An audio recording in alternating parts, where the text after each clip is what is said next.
Why are Europeans and Asians so different when there was once a time with no Europe, no Asia, no countries, no borders, no names for continents at all? There were only humans, small groups walking, following food, following water, reacting to the land in front of them. Some moved toward colder places, others followed rivers in warmer seasons. They didn't know they were separating history into different paths. They weren't building civilizations or identities. They were just trying to survive, unaware that those quiet choices would shape everything that came after. Because before there were continents to name or histories to separate, the species itself nearly vanished. There was a period when the world tightened around human life so severely that survival stopped being expected and became accidental. Climate patterns shifted beyond recognition. Rain failed where it had always arrived. Cold lingered longer than memory could explain. Large animals that once fed entire groups grew scarce, then disappeared from familiar routes. Plants that had sustained people for generations failed in places remembered as safe. Small bands were forced into constant calculation, whether to walk farther or starve sooner, whether to stay together or risk losing children, whether to spend energy hunting or spend it moving towards somewhere that might still work.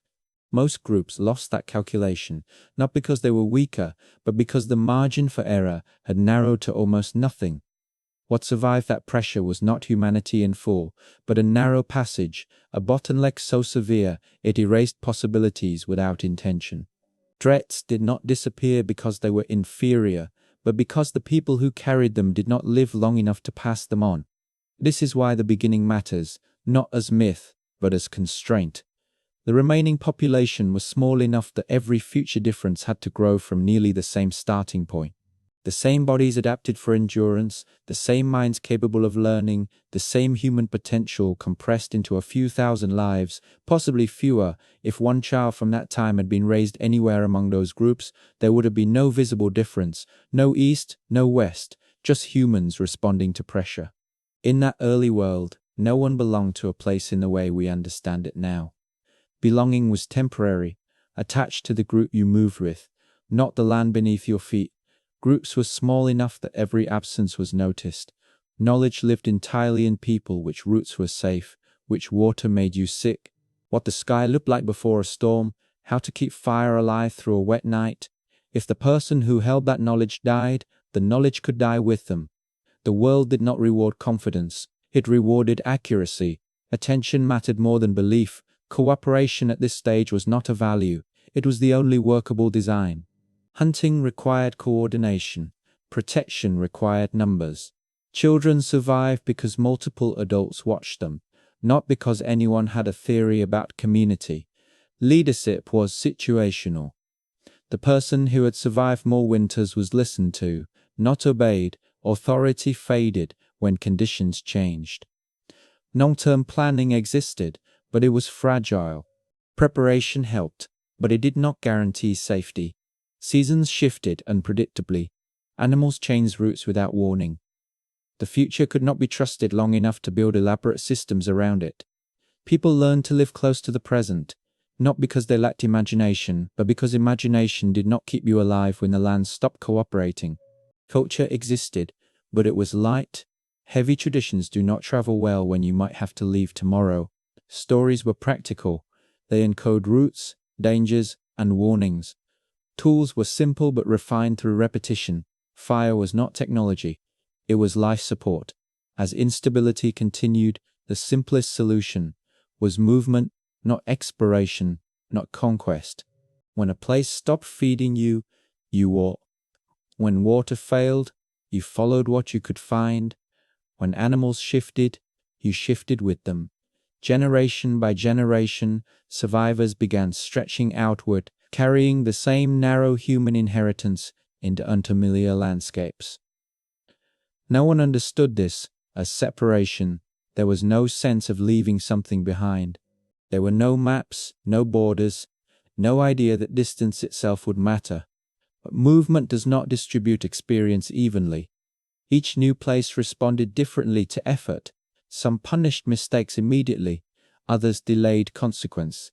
Some demanded preparation, others demanded responsiveness. What you notice every day eventually becomes what you prepare for. What you prepare for eventually becomes what you expect. At first, these expectations were barely visible. Groups were still similar enough that if they met, they would have understood one another easily. They would have shared food. They would have exchanged techniques. But as routes lengthened and returns became less likely, contact-thin knowledge stopped circulating as freely. The shared pool of experience that had once smoothed out difference began fragmenting quietly, without conflict, without awareness. None of this felt like change from the inside. Life still felt ordinary. People adapted the way they always had. Parents taught children what had worked for them. Elders passed on lessons proven by survival. No one sensed a turning point. But the world was beginning to reward different habits in different places, and repetition was doing what repetition always does, slowly turning response into instinct, and instinct into something that no longer felt chosen. And as those instincts settled in without being named, they began shaping how people moved, how they waited, and how they judged risk, long before anyone was aware that judgment itself was changing. In places where cold lingered and food vanished for long stretches, the cost of error stretched across months, not days, so attention narrowed toward anticipation, and restraint toward storing what could be stored and avoiding actions that might waste effort. In other places, where water arrived suddenly and left just as quickly, the danger came from hesitation rather than loss, so attention widened toward timing and coordination, toward acting together when conditions briefly allowed it. Neither approach came from belief or intention. Each emerged, because the land punished one mistake more harshly than another, again and again, until behavior adjusted without conscious thought. As these adjustments repeated, movement itself began to change. People still walked, still followed animals and seasons, but wandering grew more selective. Certain valleys proved safer. Returning to what had worked before reduced risk, and reduced risk felt like progress in a world where survival was never guaranteed. Gradually, paths curved back on themselves. Circles replaced long arcs. Distance grew between groups, not because anyone chose separation, but because staying near what worked felt safer than crossing into the unknown again. This quiet narrowing reduced contact in ways no one noticed at the time. Meetings between distant groups became rarer, then brief, then unexpected. Knowledge that once flowed freely stopped traveling far enough to average out. Experience, a technique refined in one place, no longer reached another. A mistake corrected in one region continued elsewhere. Experience began pooling locally, shaped by the same pressures, repeating on the same people. Over time, that repetition did what no decision ever could. It preserved difference. Children born into these environments learned the world through consequence rather than explanation. They watched what adults worried about and what they ignored. They learned how much preparation was enough by seeing what happened when preparation failed. They learned how much cooperation was required by noticing when acting alone caused harm. These lessons formed a baseline sense of normal long before language could describe it. Anything outside that baseline felt unsafe. Even if it worked somewhere else, natural barriers quietly reinforced this process. Mountains slowed movement without forbidding it. Deserts discouraged return without sealing passage completely. Forests made travel costly enough that fewer people attempted it. Each barrier increased friction, and friction reduced exchange. Reduced exchange allowed local habits to persist unchallenged. No wall was needed. Distance itself did the work. You were still defined by who you moved with, not by abstract belonging. Language shifted quickly. Words mattered only if they worked. There was no loyalty to dialect or custom, no reverence for tradition as an idea. Tradition was memory that kept you alive. But as fewer new methods arrived from outside, what you already knew gained weight simply because it was familiar. The shared human past did not disappear. It faded from relevance when survival demands constant attention to the present. Distant memory loses urgency. Each generation inherited less knowledge about faraway lands and more knowledge about local risks. It was compression. Attention narrowed because it had to. From the inside, nothing felt divided. Life continued as adaptation always had. People solved problems, children grew, elders taught. But the same question, how to stay alive, was now being answered with slightly different instincts in different places. Those answers were still compatible, still human, but they were no longer identical. And when the world stops rewarding the same instincts everywhere, even small differences repeated long enough begin to carry weight that no one notices until it has already settled in. That weight, once settled, began shaping expectation before thought had time to intervene. What people prepared for felt obvious. What they ignored felt safe. Over time, response hardened into habit, and habit quietly rewired judgment. In places where loss arrived slowly but lasted long, patience came to feel responsible. Waiting reduced exposure. In places where change arrived suddenly and punished hesitation, speed felt protective. Acting together reduced danger. Waiting felt like waste. Neither instinct was chosen. Each survived because it reduced harm more often than it caused it. Contact between groups could no longer smooth these differences away. Encounters still happened, but they were brief and shallow, not deep enough to replace habits shaped by years of repetition. What worked somewhere else often failed here, and failure carried consequences people could not afford. Curiosity yielded to caution. Familiar solutions felt safer than imported ones.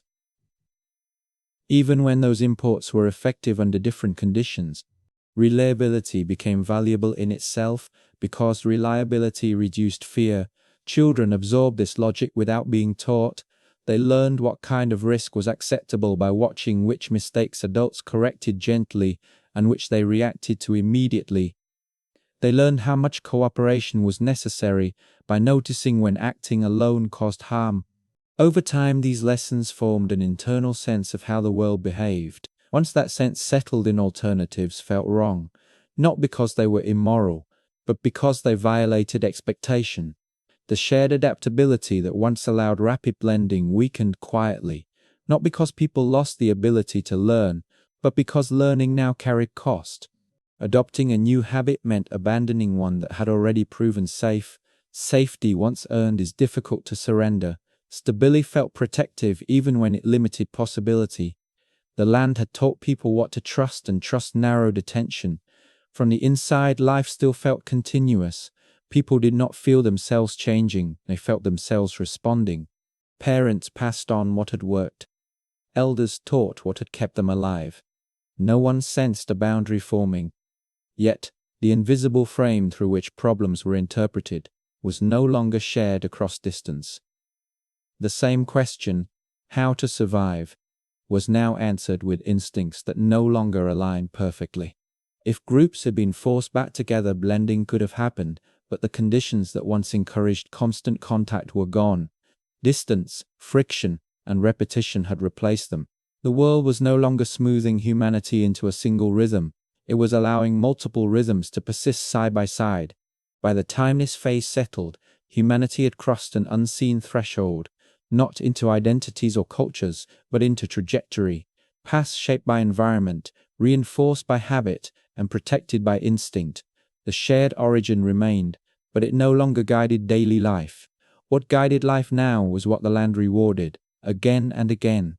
And once survival consistently rewards different instincts. The future stops unfolding as a single story. Even though the past once was dot, and even though nothing felt broken, distance had begun doing quiet work that no decision ever announced. Routes that once overlapped now pulled apart. Returns became less likely. Familiar paths were reused, while unfamiliar ones faded from memory. Movement still happened, but it followed narrower corridors, shaped by safety rather than curiosity. Over time, this meant that groups stopped carrying the same range of experience. What one group learned through repeated exposure, another never encountered at all. As familiarity narrowed, environments began demanding commitment rather than motion. Some places offered enough reliability that returning again and again made more sense than continuing outward. Certain riverbanks fed people often enough to be trusted. Certain valleys softened risk just enough to reduce constant movement. Staying near what worked felt less dangerous than searching for something better that might not exist. This was not ownership, it was gravity. The land pulled people back because it answered their needs more consistently than anywhere else. Once return became routine, change followed naturally. People noticed patterns not because they were looking for them, but because they stayed long enough for patterns to repeat. Plants returned to the same places, animals followed predictable routes, seasons left traces that could be remembered. Small actions taken early sometimes changed outcomes later. Clearing an area improved regrowth, protecting certain plants increased yield. These were not plans, they were observations acted on because the same place was seen again. This shift introduced delay into survival. Effort spent now mattered later, and once delay matters, planning can no longer be avoided. In some environments that planning could be managed within a household, timing was narrow, labor was concentrated, storage mattered more than coordination. In other environments, delay demanded collective effort. Water had to be managed together. Fields depended on shared timing. No single group could control not just on effort but on synchronization. As this happened, movement slowed further. Leaving meant abandoning effort already invested. Returning made sense because the future now depended on the past. The world no longer rewarded constant flexibility everywhere. In some places, once rewarded consistency instead. And consistency, once rewarded, reshapes behavior quickly. Children born into this phase experience stability differently. They grew up watching adults invest effort into places rather than routes. They learned that some actions mattered because of what they produced later, not immediately.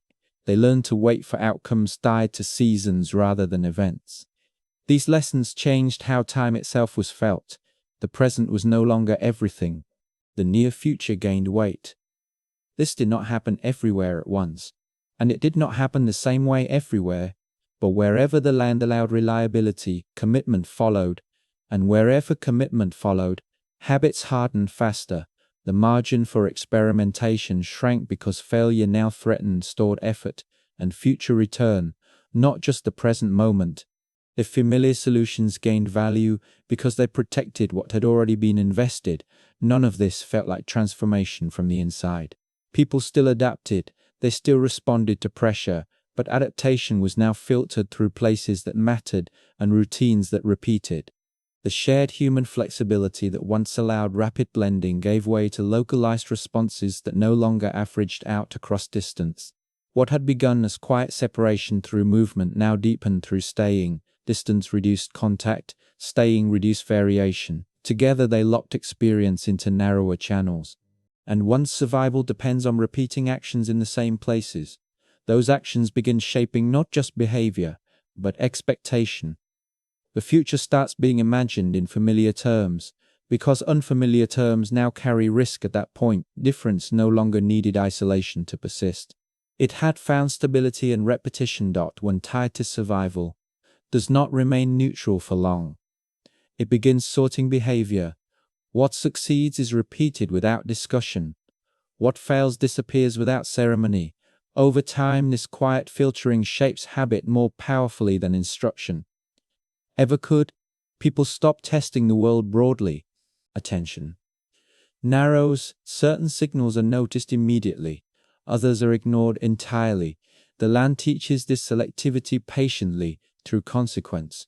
In places where preparation protected against long absence, effort flowed toward storage and foresight. People learn to act early and then wait. They learn to reduce exposure by minimizing unnecessary movement. Risk was not eliminated. In places where change arrived quickly and unpredictably, preparation alone could not protect against loss. Waiting carried danger. People learned to read timing, to move together, to adjust rapidly when conditions shifted. Risk was managed through coordination rather than control. Neither approach was debated. Each survived because it reduced harm often enough. As these habits repeated, they began shaping how people related to one another. In environments where foresight mattered most, responsibility narrowed, success or failure often traced back to the household. Cooperation still existed, but dependence was selective, mattered most. Responsive is stilistivist, not as moral preference, but as practical alignment with what reduced danger. These differences remained subtle because nothing named them, no one explained them. They were learned through watching what happened when someone acted alone or too late or too early. Children absorbed this logic before they could articulate it. They learned what kind of mistake drew immediate response and what kind was tolerated. Over time, this formed an internal sense of how the world behaved and how people should behave within it. Contact between groups no longer corrected these tendencies. Encounters still happened, but they were not frequent or deep enough to replace habits reinforced daily. What worked elsewhere often failed here, and failure carried consequences that discouraged imitation. Curiosity gave way to caution. Solutions felt risky because they had not been tested against local punishment. Familiar methods gained authority simply by surviving. Language began reflecting this narrowing of experience. Words tied to local conditions grew vague or disappeared. Stories focused on familiar risks. Knowledge that no longer applied locally stopped being passed down. Memory became selective, not because people forgot, but because relevance crowded out everything else. Attention followed survival. By this point, difference no longer required distance to persist. It was embedded in routine. Habits shaped expectation. Expectation shaped judgment. Judgment filtered new information before it could challenge what already felt reliable. The shared human past still existed, but it no longer guided daily decisions. From the inside, life still felt ordinary. People did not experience themselves becoming different. Each generation inherited solutions that had worked and treated them as common sense. No one felt constrained, because constraint felt like safety, and safety once earned is rarely questioned. This is how separation deepens without anyone choosing it. Not through belief, not through identity, but through repetition that rewards some responses and quietly removes others. Over time, those rewards and removals shape not just behavior, but the range of futures people can imagine without fear. And when imagination narrows alongside habit, difference no longer drifts, it settles. And once it settles, it begins shaping more than action, it shapes assumption. People stop asking whether another way might work and start assuming it would not because they tested it and failed, but because it falls outside the logic that has kept them alive so far. What once felt like choice fades into expectation. The world is experienced not as a range of possibilities, but as a set of limits that feel natural and unquestionable. At this point, flexibility has not disappeared, but it has direction. Change is allowed only where it does not threaten what already feels stable. New tools are accepted if they fit existing routine. New ideas are tolerated if they reinforce familiar outcomes. Anything that challenges the underlying rhythm of survival feels dangerous. Even when no one can explain why, risk is no longer measured only by outcome, but by deviation. Children growing up inside these patterns inherit them as atmosphere rather than instruction. They learn what feels sensible by watching what adults do without hesitation and what they pause before doing. They learn which actions require discussion and which are automatic. Over time, this distinction becomes internal. Some behaviors feel obvious, others feel reckless. This feeling arrives long before reasoning ever does. As these assumptions pass from one generation to the next, they become harder to trace back to their origin. The land that shaped them is no longer consciously present in every decision, but its influence remains embedded. People no longer say they prepare because winters are harsh or coordinate, because water is unpredictable. They prepare and coordinate because that is what responsible people do, because turns into character. This is where misunderstanding becomes possible, even before contact increases. When people encounter others who respond differently to the same problem, the difference feels puzzling. Why wait when action is needed? Why act when patience seems safer? But confusion that cannot be resolved through shared experience eventually demands explanation. And explanation, without context, often turns difference into flaw. Isolation allows these explanations to deepen inward. Without frequent correction, local logic becomes self-confirming. Success proves it right. Failure is attributed to circumstance rather than structure. Over time, misproduces confidence that feels like certainty. Certainty reduces to confidence that feels like certainty. Curiosity fades because it no longer feels necessary. None of this requires hostility. No one needs to decide that another way is wrong. It is enough that one way feels safe. Safety, once established, resists challenge more strongly than belief ever could. Changing belief risks pride. Changing what keeps you alive risks. By the time this phase completes, humanity is not divided into cultures or civilizations yet, but it has lost something subtle. The instinctive sense that different solutions might be equally valid under different conditions has weakened. In its place grows an assumption that the familiar way is the sensible way, not universally correct, but correct enough to trust.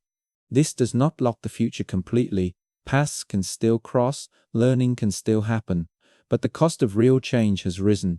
To adapt now requires unlearning instincts that feel protective, and unlearning protection feels like stepping into danger. Difference no longer needs distance or isolation to survive. It now lives inside expectation, inside judgment, inside the quiet sense of what feels normal, and once normal hardens. Even small deviations feel like threats, not opportunities. That is the moment when separation stops being accidental and starts becoming durable, not because anyone chose it, but because the world trained people to stop questioning what had already worked. And that durability changed the meaning of movement itself. Traveling no longer felt like adjustment, it felt like risk. The farther people moved from what they understood, the more unpredictable outcomes became over time. This shifted behavior without announcement. Groups returned to the same places, not because they claimed them, but because leaving them felt dangerous. Certain riverbanks, valleys, and plains answered human effort often enough to earn trust, drafir, trust, drumpust. Return allowed memory to build, and memory, when tied to place, begins anchoring people in ways movement never does. Staying long enough revealed patterns that wandering could not. Seasons repeated, plants returned, animals followed routes that could be anticipated. Small actions taken early produced protecting certain plants increased yield. None of this was understood as a new way of life. It was simply noticed because people were present to notice it. The same place seen repeatedly teaches lessons that distance hides. These lessons introduced delay into survival. Effort now mattered across time, not just moments. What you did weeks earlier could determine whether food existed later. Delay forced planning, even where planning had once been fragile. In some environments, this planning fit naturally into household routine. Effort was concentrated, timing was narrow, storage reduced uncertainty. In others, delay demanded coordination beyond any single group. Water had to be managed collectively. Fields depended on shared timing. Survival shifted from individual foresight to one synchronized effort. As this happened, movement slowed further. Leaving meant abandoning work already invested. Returning made sense because the future now depended on the past. Flexibility narrowed because consistency was being rewarded. What had once been adaptation through motion became adaptation through repetition. People still adjusted, but adjustment now happened within places that mattered not. Across wide ranges, children born into this phase experienced the world differently from those before them. They grew up watching adults invest effort into the same locations year after year. They learned that some actions mattered because of what they produced later, not immediately. The present was no longer everything. The near future demanded attention. Waiting gained meaning because outcomes depended on it. This did not happen everywhere, and it did not happen the same way. Some lands punished staying, others rewarded it. Where reliability existed, commitment followed. Where commitment followed, experimentation narrowed because failure now threatened stored effort and future return, not just the current moment. Familiar methods gained authority simply because they protected what had already been built from the inside. This did not feel like transformation. People did not say they were changing how they lived. They said they were doing what worked. Parents taught children what had fed them. Elders passed down lessons that had proven safe. The shared human flexibility that once allowed rapid blending faded quietly, replaced by local responses, reinforced by the same pressures repeating on the same people. What had begun as separation, through movement now deepened, through staying, distance, reduced contact. Together they loved experience into narrower channels, and once survival depends on repeating actions in the same places, those actions begin shaping not just behavior, but expectation. A future starts being imagined in familiar terms, because unfamiliar terms now carry risk at that point. Difference no longer needed isolation to persist. It had found stability in place, and stability has a way of holding on.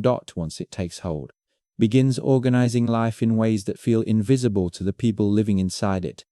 Repetition turns useful actions into routine, and routines slowly harden into structure without anyone deciding they should.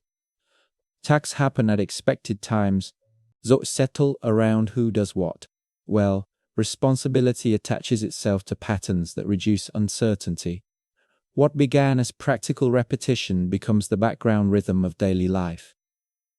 In places where effort could be contained within a household, routine pulled inward, families organized their time around narrow windows of urgency.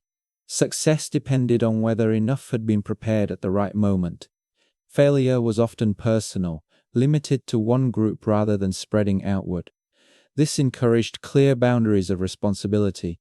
Each household became its own unit of planning, storage, and accountability. Cooperation existed, but it was supportive rather than essential. In places where land and water demanded shared effort, routine pulled outward, timing mattered across many people at once, fields flooded or dried, depending on collective action channels needed maintenance. Delays by one group affected others, responsibility spread beyond kin, tempo became critical. Routine belonged to the group rather than the individual, and stability depended on synchronization. As these routines repeated, they began shaping how time itself was experienced. In inward-focused systems, time felt divided into moments that mattered intensely, and long periods that mattered very little. In outward-focused system, time felt continuous, cyclical. These differences influenced patience, urgency, and tolerance for delay. They shaped how people reacted to interruption and how they judged effort. Over generations, routine started filtering behavior before thought intervened. Certain actions felt normal, others felt disruptive. Children absorbed this without explanation, learning when to act and when to wait by watching patterns. They learned whom to rely on by noticing who consistently participated and who did not. Trust attached itself to reliability rather than intention. Once routines stabilized, they resisted disruption, not because anyone defended them consciously, but because many things now depended on them working as expected. Changing one part risked unsettling others. New tools were accepted if they fit existing rhythms. New methods survived only if they did not threaten coordination or stored effort. What had once been flexible adaptation became structured response. At this point, the environment was no longer shaping life directly. It was shaping life through systems people had built in response to it. Those systems filtered experience. They defined what felt reasonable and what felt dangerous. They shaped how people responded not just to land and season, but to one another from the inside. This still felt like common sense. People did not feel constrained. They felt organized. Stuli felt protective. Predictability reduced fear. And fear, once reduced, makes the structures that reduced it feel necessary, even when they quietly limit alternatives. Difference, now embedded in routine, no longer drifted or softened. It persisted not as identity, not as belief, but as structure that guided behavior day after day. And once structure takes hold, it does more than shape action. It prepares the ground for something heavier to settle on top of it. And what settled on top of that structure was order, not imposed from above, but drawn upward by necessity. Once routine governed survival, coordination stopped being optional. Someone had to decide when shared work began. Someone had to resolve disputes over timing, access, or effort. At first, these roles were temporary, filled by whoever had experience or clarity in the moment, but repetition changes roles just as it changes behavior. When the same problems return, the same solutions are reused, and when the same people solve them repeatedly, expectation forms around them. In inward-focused systems, order gathered around control of accumulated effort. Store food, land that had been cleared, tools refined through repetition. These became points of gravity. Influence followed those who managed surplus well, because surplus reduced fear for others during scarcity.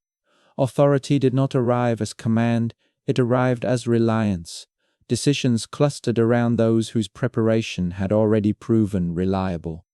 Over time, what began as trust turned into expectation. Expectation turned into authority that no longer faded when conditions changed. In outward-focused systems, order gathered around coordination itself. No single household could protect stability alone, so influence flowed toward those who could organize participation. Those who ensured cooperation reduced risk for everyone. As coordination expanded, these roles became continuous. What began as situational leadership turned into ongoing oversight. Order spread outward, binding people together through shared obligation rather than individual control. Decisions that had once been negotiated case by case were now expected to follow precedent. When conflict arose, people looked to establish roles for resolution, not because those roles were sacred, but because they had worked predictability, reduced uncertainty. Systems that reduced uncertainty gained legitimacy. They saw it already in place. They learned who decided, who coordinated, and who followed by observation, not instruction, over time.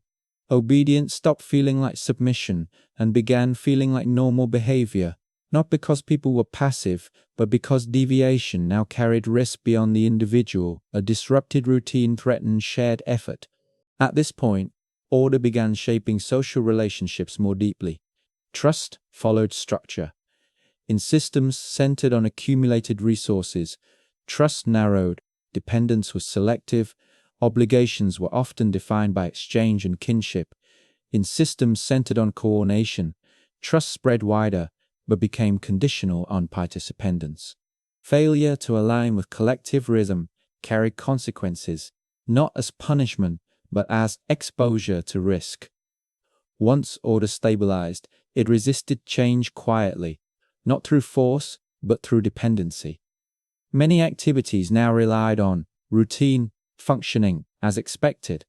Altering them threatened more than comfort. It threatened continuity. What fit survived, what disrupted coordination or threatened stored effort was treated cautiously or ignored. Stability gained value in itself. The environment still mattered, but its influence was now mediated through systems. People had built land and season-shaped outcomes, indirectly, filtered by routines and roles that organized response. They shaped how people responded not just to nature, but to one another. From the inside, this did not feel like loss, it felt like order. Chaos was something remembered vaguely or imagined, not experienced daily. Structure reduced fear. Reduced fear made structure feel necessary, and once order feels necessary, it becomes difficult to imagine life without it. By this point, humanity had crossed another quiet threshold. Survival was no longer organized only by environment or habit. It was organized by order, and order, once established, carries momentum. It persists even when conditions shift. It rewards familiarity. It penalizes deviation. It shapes the future not through intention but through inertia. Difference, now carried by order itself, no longer drifted or softened. It was held in place, ready to be amplified when growth began pressing against the limits of what these early systems could contain. And as growth began pressing against those limits, order responded the only way it could, by expanding rather than dissolving. Surplus accumulated more reliably than before, not evenly, but enough to change the rhythm of daily survival. When food could be counted weeks or months ahead, not everyone needed to spend every day securing it. Some people stayed closer to stores and tools, others focused on making those tools better, others watched routes, mediated disputes, or guarded what had been gathered. Specialization did not arrive as progress, it arrived as relief. Fewer urgent tasks meant fewer immediate risks, and fewer risks made complexity possible. With complexity came density. People clustered near places that could support repeated effort. As more lives depended on the same stores and routine, mistakes carried heavier consequences. A failed harvest now threatened many mouths. A broken coordination disrupted weeks of labor. The cost of disorder rose sharply, and with it came pressure to prevent it before it appeared. Rules began emerging not as laws, but as habits enforced more consistently. Certain actions were encouraged because they protected stability. Others were discouraged because they introduced uncertainty. These preferences did not feel imposed. They felt obvious. The system was simply doing what reduced danger. Over time, encouragement hardened into expectation. What had once been flexible response became regulated behavior, not through ideology, but through consequence repeated often enough to feel natural. How this regulation took shape depended on what kind of order already existed. Where coordination across many people had always been essential, expansion strengthened central oversight. Managing shared water, someone had to track effort beyond memory. Someone had to ensure participation did not lapse. Authority deepened, not because it was desired, but because coordination could not survive without it. Oversight became permanent, so it's multiplied. Decisions flowed through fewer channels because fewer channels reduced risk. Where order had grown around households and accumulated effort, many centers grew at once. Community traded, competed, merged, and fractured. Leadership rose and fell more frequently. Authority was still real, but it was often contested. The system tolerated rivalry because failure threatened all others. Stability existed, but it was distributed rather than concentrated. As systems expanded, protection became inseparable from production. Store food attracted theft, fixed land invited claims, routes became assets worth controlling, defense shifted from reaction to planning, barriers appeared, watchers appeared, agreements hardened, not because people became more violent, but because vulnerability now threatened accumulated effort built over years. Losing what had been stored or coordinated meant losing time, not just food, and time once invested became something worth guarding. Trust changed again under this pressure. In small groups, trust had been personal. In structured systems, trust became procedural. You no longer needed to know someone well to depend on them. You needed to know their role. Symbols, records, and routine replaced familiarity. It also reduced tolerance for deviation. When systems grow large, reliability matters more than intention. Memory once carried entirely in people began needy reinforcement. Agreements outlasted individuals. Obligations extended beyond immediate presence. Counting mattered. Tracking mattered. Early record keeping emerged not as culture, but as survival support. Structure demanded continuity, and continuity demanded tools that could outlast a single lifetime. As these mechanisms settled in systems gained inertia, they continued functioning even when conditions shifted slightly because too much depended on them working as expected. Changing them felt risky, not morally, but practically. New methods were adopted only if they fit existing structure. What threatened coordination or stored effort was filtered out not through resistance, but through consequence. From the inside, this still felt like order doing its job. People did not experience expansion as loss of freedom. They experienced it as increased stability. Predictability reduced fear. Reduced fear made structure feel necessary. The environmental pressures that had originally shaped these systems faded from memory, but their effects remained embedded in daily life. As growth continued, the differences between systems stopped being subtle. What had once been small variations in habit and coordination, not because anyone chose divergence, but because scaling amplified what was already there. Swing built to solve local problems carried those solutions forward, shaping everything that grew on top of them. At that point, separation no longer depended on distance or isolation. It lived inside systems themselves. And systems, once heavy enough to sustain thousands of lives, do not change direction easily. And once systems reached that weight, something else settled in quietly alongside them. Power stopped being temporary in earlier phases. Influence rose and fell with circumstance. Someone led because they solved a problem, because they had experience, because conditions demanded it. When the moment passed, authority faded. But in large, stable systems, moments overlap. Storch must be managed year after year. Rules must apply even when nothing is visibly wrong. And when responsibility becomes continuous, authority follows it. Power began attaching itself to position rather than moment. Not because people suddenly desired domination, but because systems require permanence to function. Someone had to oversee surveillance. Someone had to maintain routine that outlived individual memory. Someone had to enforce expectations even when conditions felt calm. Over time, these roles detached from the people who first filled them and became offices that others could step into. Authority stopped feeling situational and began feeling structural in systems built around large-scale coordination. When thousands depended on shared infrastructure, interruptions were costly. A lapse in water management or labor timing threatened everyone at once. Stability became the highest priority. Oversaw expanded procedures. Multiplied, decisions narrowed into fewer channels. Because fewer channels reduced uncertainty, centralization did not arrive as ideology. In systems that had grown from household-centered order, power also stabilized. But along different lines, authority remained more contested. Leadership changed hands more often. Alliances formed and dissolved. Competition stayed visible. Yet even here, permanence took root. Control of land, trade routes, or surplus created leverage that could be passed on. What changed was not whether power stayed, but how predictably it did. As power settled, distance grew between decision and consequence. Those who enforced rules were no longer always the ones who felt their immediate effects. This separation was not malicious, it was structural. In large systems, no one can experience the whole directly. Abstraction becomes necessary. Decisions rely on records, reports, and expectations rather than shared presence. Power becomes less personal and more procedural.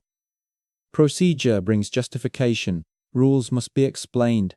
Authority must be framed as legitimate. At first, legitimacy comes from function. A system works. People are fed. Order is maintained. Over time, explanation shifts. What worked becomes tradition.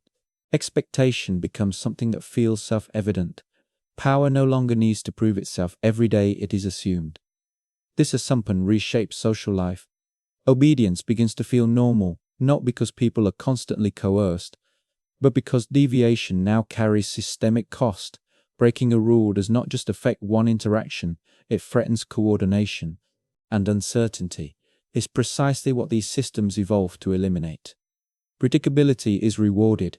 Variation is tolerated only when it does not destabilize the whole. These pressures reach inward, shaping how people think before they speak. Certain questions feel safe, others feel dangerous without anyone needing to say why. Change is acceptable. Change that challenges the structure itself feels reckless. People learn this through consequence, not instruction. Those who align advance, those who resist stall or disappear from influence. None of this requires belief in superiority or destiny. Systems do not need ideology to persist. They need repetition and alignment between survival and compliance. When following the system keeps food coming and conflict low, loyalty forms without persuasion. People defend what organizes their lives because losing it feels like losing ground beneath their feet. As power stabilizes, it begins shaping responses to stress. In centralized system, stress tightens control. Over, say, inconsist, coordination intensifies. In more fragmented system, stress sharpens. Competition. Both reactions follow existing structure. Neither is freely chosen. Each feels like the safest response available. At this point, difference no longer lies only in environment or routine. It lies in how power stays, how it responds to threat. and how it justifies itself over time. These patterns will shape everything that follows. Law, conflict, expansion. The land set the conditions. Order organized behavior. Growth gave it weight, and power, once anchored, learned how to remain. And as power learned how to remain, it began shaping more than behavior. It began shaping perception. People did not just follow systems anymore. They started seeing the world through them.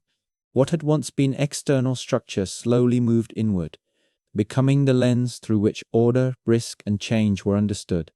Authority no longer needed constant enforcement because it had been absorbed into expectation. This shift happened without announcement. No one decided to think differently. Thought changed because certain ways of thinking were rewarded while others quietly disappeared. Over time, people learned which questions maintained stability and which ones unsettled it. They learned which explanations felt acceptable and which felt dangerous, often without being able to say why. This learning was not ideological. At first, it was practical, but practicality repeated long enough becomes belief in systems where coordination and continuity were essential. Order felt protective, disruption felt threatening, even when it promised improvement. Change was filtered carefully, often slowed by layers of approval and precedent. Respect for hierarchy did not feel like obedience, it felt like caution. When many lives depend on a system functioning smoothly, deviation carries weight far beyond the individual. Thought adapts to avoid that weight. In systems where power remained more contested, thinking moved differently. Instability was familiar, authority was expected to be challenged. Change felt less catastrophic because no single structure held everything together. Competition became a normal condition rather than a failure of order. New ideas emerged through rivalry and pressure rather than consensus. Risk felt tolerable. Again, war. This was not preference. It was alignment with how survival had been organized. Across generations, these patterns left traces in language, story, and moral intuition. Some societies told stories that emphasized balance, continuity, and proper alignment within an existing order. Others emphasized struggle, disruption, and transformation. They explained them after the fact, giving meaning to lies already shaped by structure. Values followed the same path. Traits that reduced friction were praised, traits that increased it were discouraged. Patience, restraint, and conformity felt virtuous where coordination mattered most. Independence, assertion, and challenge felt virtuous where competition drove adaptation. These values felt moral, but they were rooted in practicality. They described what kind of person functioned well inside a given system. Over time, this produced an illusion of nature. Later generation inherited conclusions without seeing the process that created them. Authority felt inevitable. Hierarchy felt obvious. Certain behaviors felt right without explanation. When people looked outward and saw others living differently, the difference felt deeper than structure. It felt like character, like nature, like destiny. Institutions reinforced this perception by preserving their own logic. History was remembered selectively. Continuity was emphasized. Existing order was framed as wisdom rather than circumstance. Questioning foundational assumption introduced instability, and instability was precisely what these systems were designed to prevent. At this stage, divergence moved beyond habit and routine. It entered identity, not as a label, but as expectation. People expected authority to behave a certain way. They expected change to arrive through specific channels.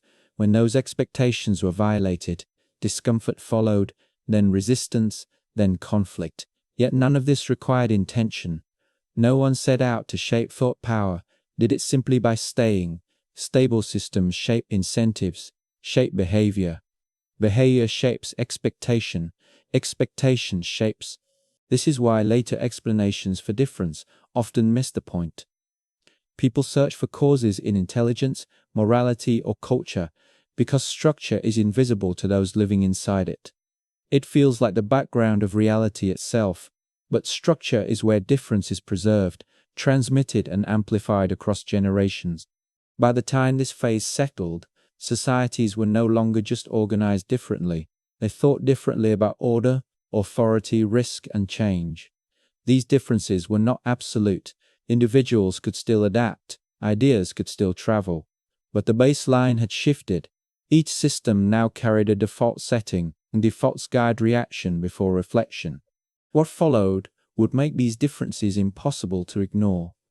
Contact would increase, trade would widen, conflict would scale, and systems shaped by different assumptions would begin pressing directly against one another, not as distant variations, but as competing ways of organizing the world. And when those ways of organizing the world finally met again, they did not meet as variations of the same experiment. They met as systems with memory, momentum, and confidence in their own logic. Contact no longer felt neutral. Encounters that once would have been simple exchanges now carried tension because each side arrived with assumptions already settled. The same action could signal trust to one system and threat to another. Misunderstanding appeared before hostility ever did. Trade was usually the first point of sustained contact. Goods traveled more easily than ideas. Metals, crops, tools, and animals crossed distances long before the structures that produced them were fully understood. At first, exchange was practical. One place had what another lacked. But trade exposes more than material difference. It reveals how agreements are made, how obligations are enforced, how trust is extended or withdrawn. Systems recognize each other through these details, often unconsciously. Where authority was centralized and procedures were stable, exchange tended to be regulated. Predictability mattered more than speed. Traders were expected to fit into existing channels rather than reshape them. Where authority remained, fragment exchange stayed flexible, negotiation was personal, alliances shifted. Competition between routes and partners was common. Each approach felt normal to the system, using it, and suspicious to the one encountering it. What one side experienced as order, the other experienced as rigidity. What one side experienced as adaptability, the other experienced as unreliability. Each interpreted the other through its own assumptions, rarely questioning those assumptions themselves. Intent was misread. Caution was mistaken for deceit. Flexibility was mistaken for weakness. They were reflexive, produced by systems that had learned to protect themselves in different ways. Conflict followed when interests overlapped more directly. Routes crossed, resource became shared. Expansion pressed against boundaries that had once been vague. Negotiation did not always fail, but when it did, force filled the gap. Even then, conflict reflected underlying structure. Systems built around coordination mobilized large, synchronized responses. Systems built around competition relied on shifting alliances and local in ways that felt obvious to them and confusing to the other. Early conflicts were rarely decisive. They flared, subsided, and were often forgotten, but they mattered because they reinforced internal logic. Victory confirmed that the system worked. Defeat encouraged refinement rather than abandonment. Rarely did a society discard its structure after losing. Instead, it doubled down on what it already knew, adjusting tactics without questioning foundations. Weapons could be copied. Organization could not be transplanted so easily as encounters repeated. Stories began to form, not careful analysis. One system came to be associated with control, another with chaos. These labels were not accurate, but they were useful. They reduced complexity into character, and once character replaces structure in explanation, misunderstanding hardens. People stop asking how a system works and start assuming why it behaves the way it does. Boundaries began to sharpen under this pressure. What had once been fluid zones of interaction turned into borders that mattered. Not just physical borders, but conceptual ones. Inside and outside gained meaning. Loyalty was defined. Belonging became explicit. Neutrality grew difficult. Systems demanded alignment not only in action, but in expectation. To live within a system now meant learning across systems did not stop, but it slowed. Borrowing became selective. Texts were adopted without adopting the assumptions that made them effective. Superficial similarities masked deep differences. When these adaptations failed, failure reinforced suspicion rather than understanding. By this point, difference no longer drifted passively. It was being actively maintained. Each interaction tested systems against one another, and each test tended to strengthen existing patterns. Success reinforced confidence, friction reinforced caution. The cost of deep change rose because changing structure now threatened stability. Humanity had entered a new phase. Difference was no longer inherited only from land or habit. It was protected by systems aware of themselves. Contact no longer blended. It compared, judged, and pressured, and as these pressures accumulated, they prepared the ground for something larger than exchange or skirmish. What followed would not simply be more contact, it would be escalation, at scale, power, expanding outward, systems colliding, not at their edges but at their cores. And when that happened, the quiet differences shaped over thousands of years would begin determining which paths stayed open and which ones closed. For good. Escalon changed the role of conflict itself. It stopped being an interruption and became a condition that societies planned around. Preparation for war began shaping how resources were gathered, how authority justified itself, and how populations were organized long before fighting actually started. Conflict did not invent these systems, but it tested them repeatedly, forcing adaptation to happen faster and under pressure that left little room for doubt. In systems built on centralized sedation, repeated conflict pushed consolidation. Further, large populations could be mobilized through existing channels. Resource could be redirected with limited negation. This made sustained campaigns possible, but it also raised the cost of failure. Losing a conflict threatened not just leaders, but the stability of the entire system. As a result, risk was managed carefully. Expansion tended to be deliberate. Territory was absorbed and administered rather than simply seized. Order followed force, because order was already how survival had been organized. In systems shaped by competition and fragmented authority, conflict accelerated a different pattern. War was frequent but rarely final. Alliances shifted. Victories were temporary. Defeats were survivable. No single loss ended the system because no single center held everything together. Pressure encouraged experimente. This produced resilience of a different kind, not through stability but through recovery. The system learned by being stressed repeatedly rather than by preventing stress. These contrasting responses reshaped how strength was understood.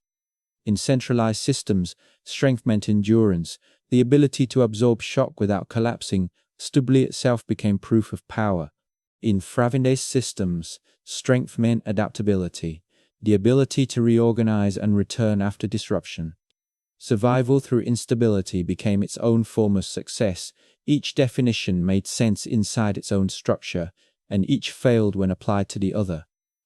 Military organization fed back into civilian life, sit back into civilian life.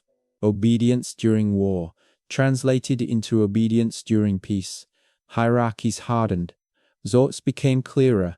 Systems that relied on initiative and competition carried those traits beyond the battlefield. Authority was expected to be challenged. Conflict did not stay contained. It trained societies to behave in particular ways. Even when fighting stopped, technology did not erase these differences. It amplified them. New weapons spread unevenly, not because some societies lacked intelligence, but because each system integrated tools according to its own logic. Centralized systems emphasized standardization. Immutable systems emphasized variation, rapid modification, and local adaptation. Victories were explained as confirmation of internal virtue. Defeats were framed as temporary setbacks caused by circumstance rather than structure. History was remembered selectively, narratives formed that justified authority and explained hierarchy. These stories were not created to deceive, they helped systems maintain coherence and brought pressure. Misunderstanding deepened alongside these narratives. Each system viewed the other's strengths as threats and the other's weaknesses as proof of inferiority. Centralized systems saw fragmentation as instability. Fragmented systems saw centralization as oppression. Neither interpretation captured the full reality. Each reflected the assumptions built into the system, doing the judging. Boundaries hardened further under constant pressure. What had once been zones of exchange became lines of defense, loyalty became explicit, belonging mattered, neutrality grew difficult, systems demanded commitment not only in action but in expectation.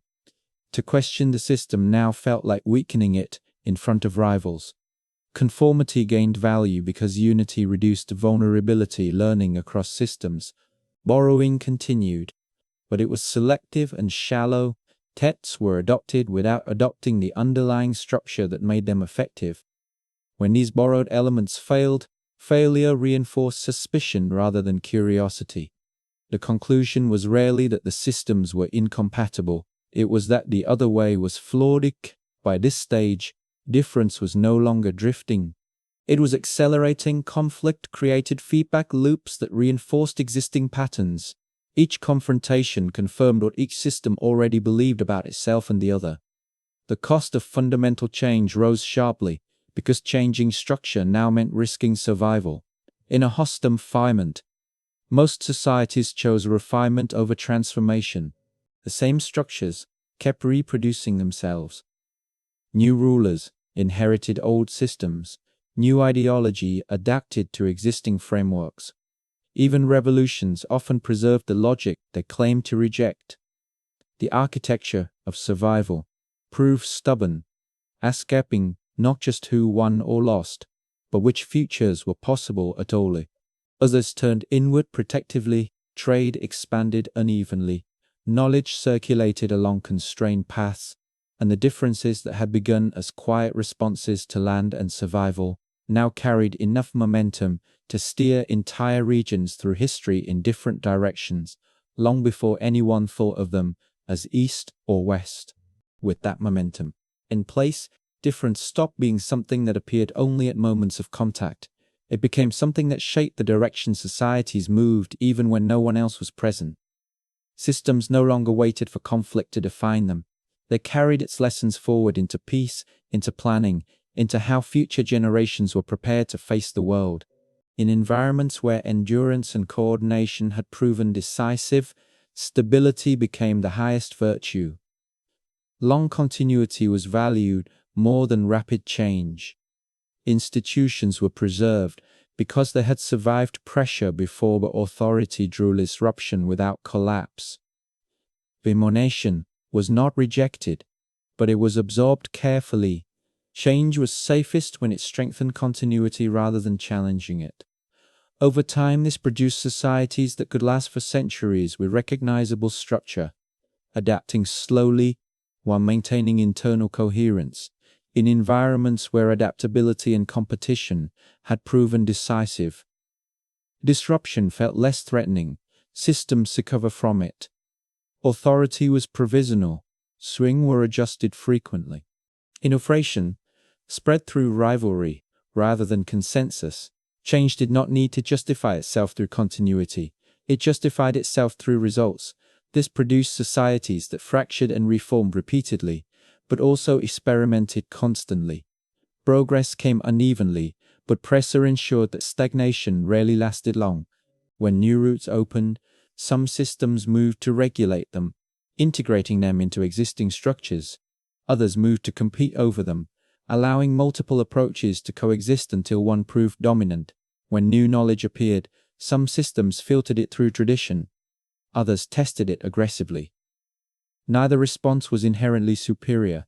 Each reflected a history of what had kept the system alive under pressure.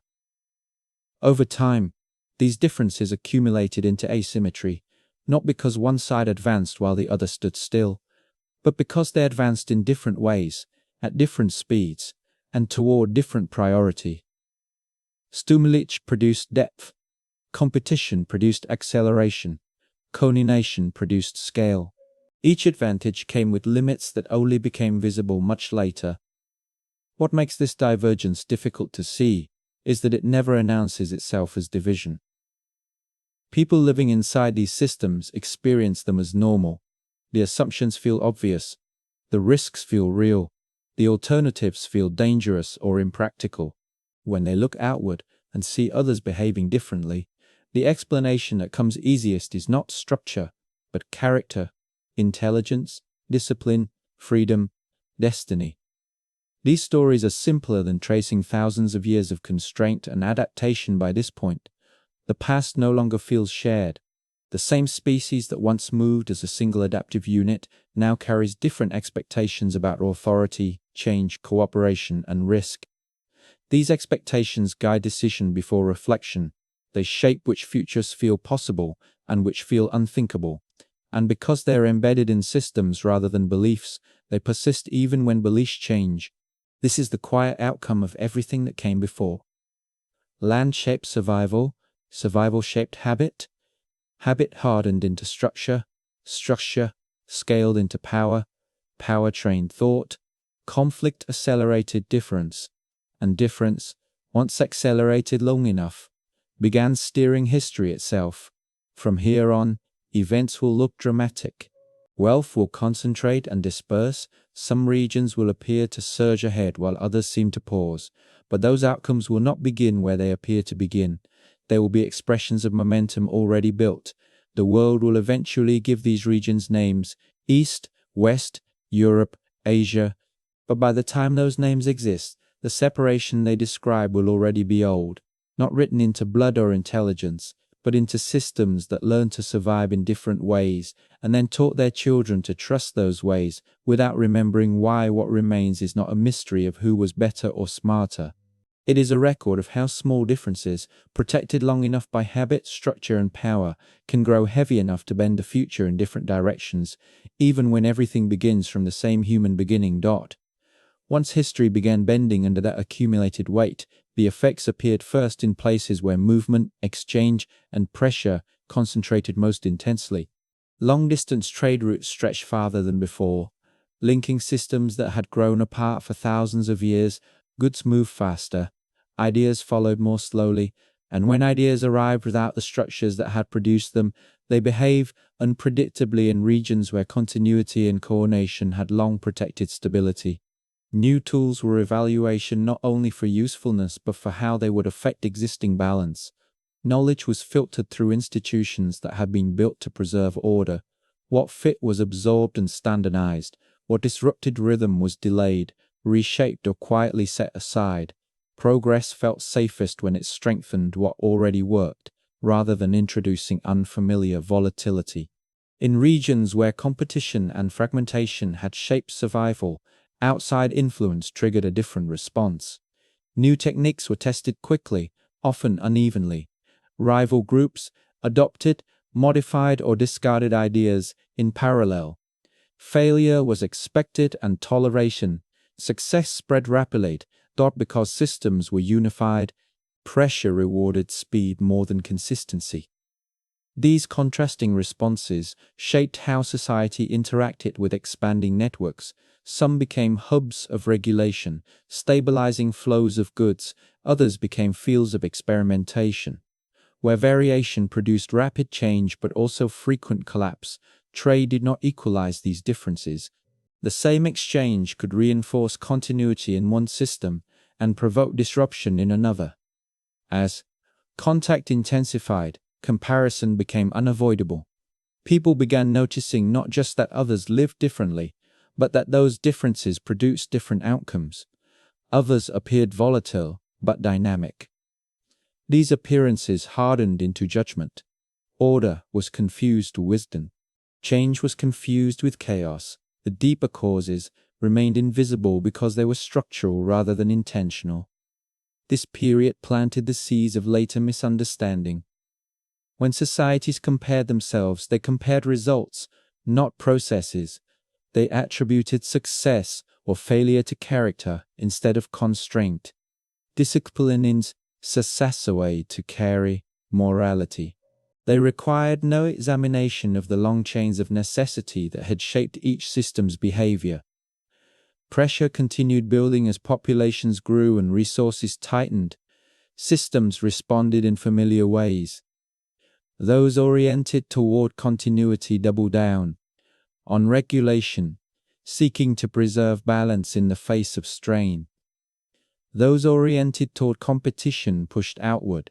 Each response made sense internally, each deepened difference externally. At the same time, the cost of reversal grew higher. To change direction now meant undoing layers of structure built over centuries. Institutions resisted not out of stubbornness, but because too many lives depended on them functioning predictably, even when leaders recognized limits. Altering the system threatened collapse. Momentum carried societies forward along paths laid down long before anyone was aware they existed. From the inside, this still felt like necessity. People did not experience themselves as choosing different futures. They experienced themselves as responding to pressure, using the tools they trusted. The idea that other responses might work elsewhere did little to change that trust. Familiar systems had survived too much to be questioned easily. This is how divergence enters the modern world without ever being declared. Not as a sudden split, but as inherited momentum. Regions move forward carrying different expectations about authority, innovation, and risk. When crises arrive, those expectations shape response before analysis ever begins. Some systems absorb shock by tightening, others by fragmenting and reforming. The outcomes look intentional, they rarely are. By the time global interaction becomes constant, the gap is no longer about who knows more. It is about what each system is prepared to do under pressure, what kinds of change feel possible, what kinds feel intolerable. These limits were not chosen at the moment they matter. They were trained in long stretches of survival when no one imagined they would one day shape the fate of continents. And so the story enters its final phase, not with a clean divide, but with a world already leaning in different directions, carrying the quiet momentum of decisions that were never meant to matter beyond the next season, but ended up shaping everything that followed. And that momentum revealed itself most clearly when strain arrived faster than systems could gradually absorb it. Epidemics, climate shifts, sudden population growth, and unexpected encounters acted like stress tests, exposing what each structure could bend without breaking. In systems built around continuity and coordination, the response leaned toward containment, rules tightened. Stability was protected even when it required sacrifice. Survival depended on preserving the whole, even if parts suffered. In systems shaped by competition and adaptation, strain triggered dispersion, groups split, new approaches were tried simultaneously. Loss in one place did not halt response elsewhere. Survival depended on finding alternates. These reactions shaped long-term outcomes in subtle ways. Containment preserved order, but it also slowed correction when the underlying structure itself caused harm. Adaptation allowed rapid change, but it also multiplied instability and loss. Neither response was ideal. Each reflected what the system trusted most. When pressure rose, as crises repeated, learning followed familiar channels. In continuity-focused systems, knowledge was preserved carefully, filtered through institutions that vowed, was refined and transmitted with minimal variation. Depth accumulated, memory extended across generation. In adaptation first, some vanished quickly, others transmove emulation. Some vanished quickly, others tran evenly but widely. Memory fractured, but innovation accelerated. Contact between systems during these periods often intensified understanding. Each side judged the other by outcomes seen during crisis. Preservation looked like stagnation. Experimentation looked like chaos. Neither judgment captured the trade-offs involved, but ignored the fact that each response was constrained by what the system could safely attempt without collapsing itself.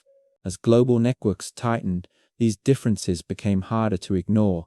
Technologies moved faster than institutions could adapt to them. Tools designed for one structure entered another without the habits that made them safe or effective.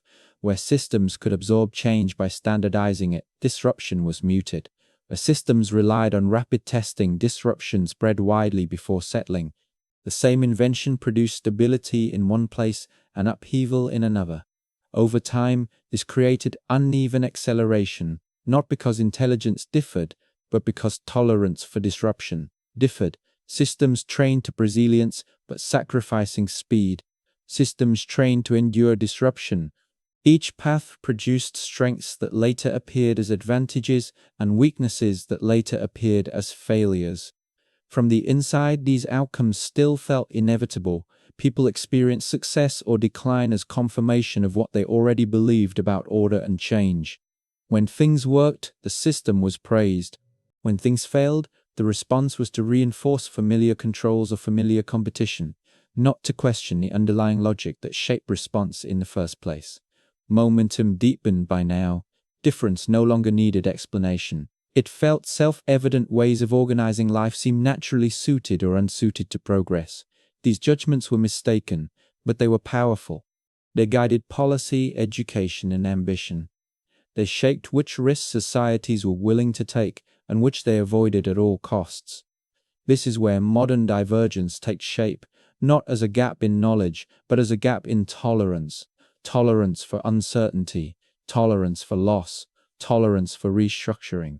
Systems that could absorb disruption continued pushing outward, reshaping themselves repeatedly. Systems that protected continuity continued deepening inward, refining what already existed. Neither stood still. They moved in different directions under the same pressures. What followed would make these differences visible on a global scale: expansion, colonization, industrialization. But those events would only accelerate trajectory already in motion. The deeper cause lay in how each system had learned to survive strain long before modernity arrived. And as the world moved toward constant interaction, those inherited responses would determine who adapted quickly, who resisted change, and who paid the highest price when adaptation came too late or too violently to control. By the time those pressures converged into what we now recognize as the modern world, the divergence no longer needed reinforcement from isolation or accident. It was self-sustaining. Systems carried their own momentum forward, shaping how societies interpreted opportunity, threat, and change before any conscious choice was made. What looked like decision was often reaction. What looked like intention. As industrialization accelerated these differences, it did not create new directions so much as intensify existing ones. Where systems were already accustomed to disruption, rapid reorganization felt survivable. Old structures could be dismantled and rebuilt because instability was familiar, loss was expected. Where systems were oriented toward continuity, industrial change felt dangerous at its core. It threatened rhythms that had preserved order for centuries. Adjustment happened, but it was filtered, carefully paced to avoid collapse. The same machines, the same techniques entered societies prepared to absorb them in very different ways. Expansion favored systems willing to gamble on disruption. Exploration, extraction, and experimentation carried enormous risk, but they also carried momentum. Other systems, valuing internal stability, resisted expansivity. It was preservation, but preservation, iteration. As global hierarchies formed, explanation followed outcome rather than cause. Success was attributed to superiority, failure to deficiency. Intelligence, culture, morality, ambition. These became convenient narratives because they were simple and flattering. They obscured the quieter truth that systems had been trained to respond differently. The modern gap was not born in factories or fleets. It emerged from centuries of learned response to pressure. Inside each society, these narratives reinforced existing momentum. Victors saw confirmation of their methods. The disadvantaged saw reason to defend or double down on familiar structures. Adaptation became harder because it now threatened identity as well as stability. Changing course meant admitting that what had preserved order might now limit possibility. Few systems can do that without crisis. By this stage, difference had fully entered self-reinforcement. Education trained people to think in ways compatible with existing systems. Institutions reward behaviors that sustain momentum. Innovation followed channels already shaped by history. Even revolutions often replaced leaders without replacing the deeper logic guiding response. What makes this divergence enduring is not power itself, but habit scaled across generations. Children grew up learning what risk looked like before they learned history. They learned what kind of change felt safe before they learned why. By the time they encountered other ways of organizing life, their instincts were already trained. Understanding required effort. Judgment arrived automatically. This is why convergence has always been difficult. Knowledge can travel quickly, technology can spread, but instinct moves slowly. Systems cannot simply adopt another system's responses. The unlearning feels dangerous even when conditions have changed. Survival memory lingers long after the threat has passed. In the end, the difference between regions that once shared the same human beginning was not written into biology or intellect. It was written into systems that learned to survive under different constraints, then taught those lessons so thoroughly that they became invisible. What followed looked like destiny only because the path had been walked for so long that turning back felt impossible. The world eventually named these paths. It drew borders. It told stories about East and West, tradition and progress, stability and freedom. But those names arrived after the fact, long before they existed. Humanity had already learned different ways of trusting order, embracing change, and facing uncertainty. And once those lessons are learned deeply enough, they do not disappear when the world changes. They continue guiding response, shaping possibility, and bending history forward, quietly, long after the conditions that taught them have been forgotten. That quiet guidance is why the present never feels entirely new, even when everything looks different on the surface. Modern societies inherit instincts long before they inherit explanations. When faced with uncertainty, they do not pause to reason from first principles. They react using patterns that once kept their systems intact. These reactions shape policy, innovation, and conflict in ways that feel rational from the inside and baffling from the outside. In systems trained to preserve continuity, modern change is often approached as something to be integrated rather than unleashed. New ideas are assessed for how they affect balance. Reform is preferred over rupture. Adjustment is layered onto existing structures so that the core remains recognizable. This creates resilience across long spans of time. Institutions endure. Social order remains legible, but it also slows response when conditions shift faster than gradual adaptation. Even when speed is required, in systems trained by disruption, modern change feels less threatening. Rapid shifts are familiar. Swings are expected to evolve or disappear. Immunization is pursued aggressively, even when outcomes are uncertain. Failure is reframed as iteration. This produces bursts of acceleration that can reshape entire industries or regions quickly, but it also carries volatility. Inequality widens. The same tolerance for disruption that enables progress also exposes many to loss. These differences surface most clearly during moments of global stress, economic collapse, technological upheaval, environmental crisis. Some systems respond by tightening coordination, centralizing authority. Each response feels obvious to the system using it. Each feels irresponsible to the other.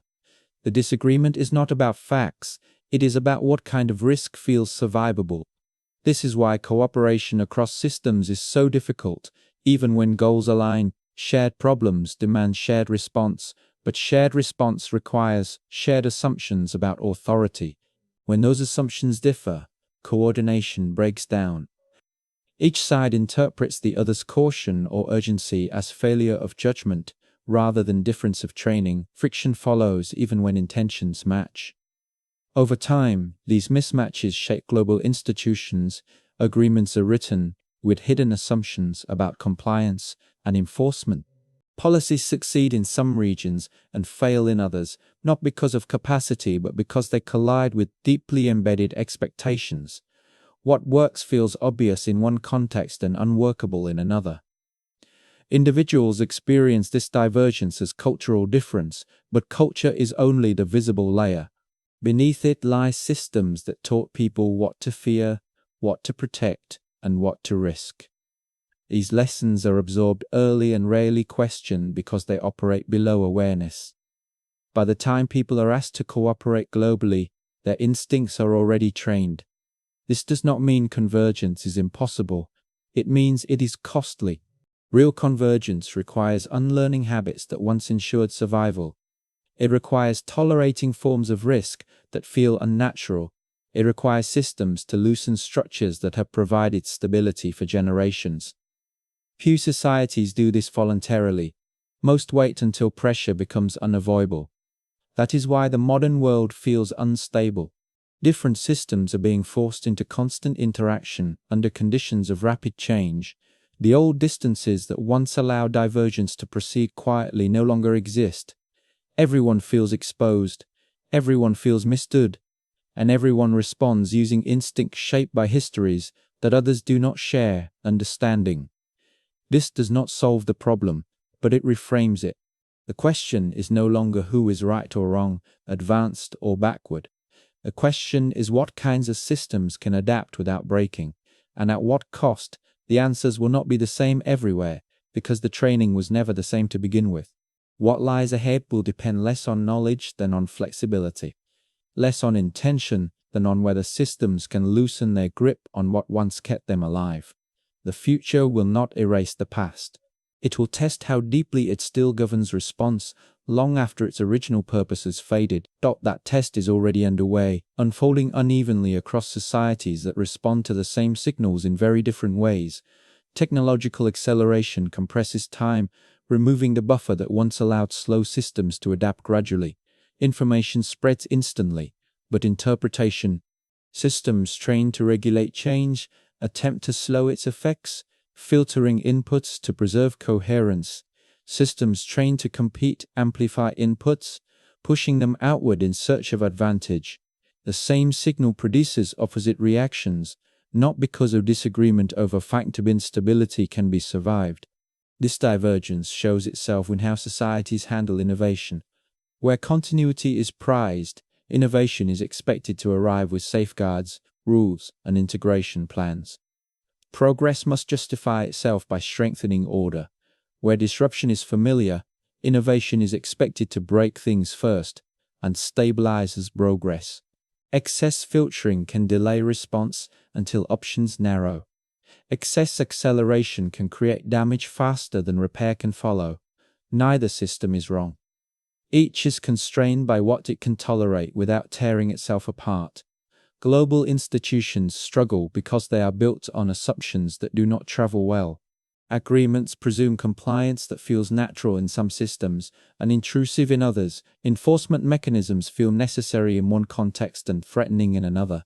When coordination fails, explanations revert to culture or character because structure remains invisible.